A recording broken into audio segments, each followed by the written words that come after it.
మోడీ హయాం ఏపీకి స్వర్ణయుగమన్నారు కేంద్ర మంత్రి నితిన్ గడ్కరీ. ఆంధ్రప్రదేశ్కు గత 50 ఏళ్లలో కేంద్రం ఇచ్చిన దానికంటే ఈ 5 ఏళ్లలో ఇచ్చిందే ఎక్కువన్నారు ఆయన. మోడీని విమర్శించే నేతలు స్వతంత్ర సంస్థతో సామాజిక ఆర్థిక సర్వే చేయిస్తే నిజాలు బయటపడతాయని సవాల్ విసిరారు Gadkari. I don't know what is the reason.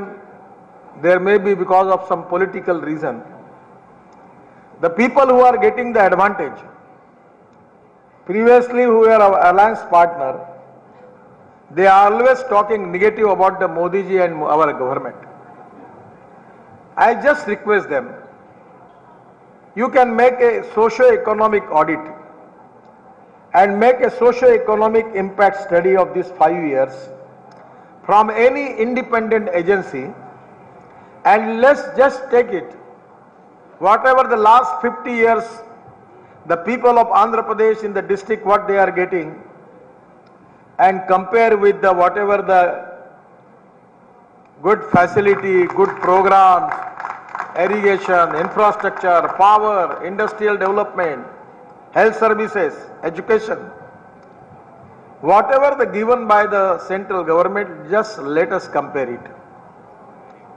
I am confident that these 5 years is a golden era in the history of Andhra Pradesh. I don't know. 2014 సంవత్సరానికి ముందు ఏ విధంగా దేశంలో ఒక మార్పు కావాలి అని ఆకాంక్షించారో ఇవాళ రాష్ట్రంలో సైతం తెలుగు ప్రజలు మార్పు కావాలి అని చెప్పి ఆకాంక్షిస్తున్నారు. ఎందుకంటే 2014 సంవత్సరంలో ఏ విధంగా దేశంలో మనం ఏ పేజీ తిప్పినా కూడా స్కామ్ స్కామ్ స్కామ్ అని చెప్పి మనం చూస్తూ వచ్చాము. భారతీయ జనతా పార్టీ అధికారంలోకి వచ్చిన తర్వాత స్కీమ్ స్కీమ్ స్కీమ్ అని మనం చూస్తున్నాము. ఆ రకమైనటువంటి వాతావరణం ఇవాళ ఆంధ్ర రాష్ట్రంలో ఉంది. ఇవాళ దేన్ని చూసినా కూడా అవినీతిలో కూరుకుపోయినటువంటి విషయం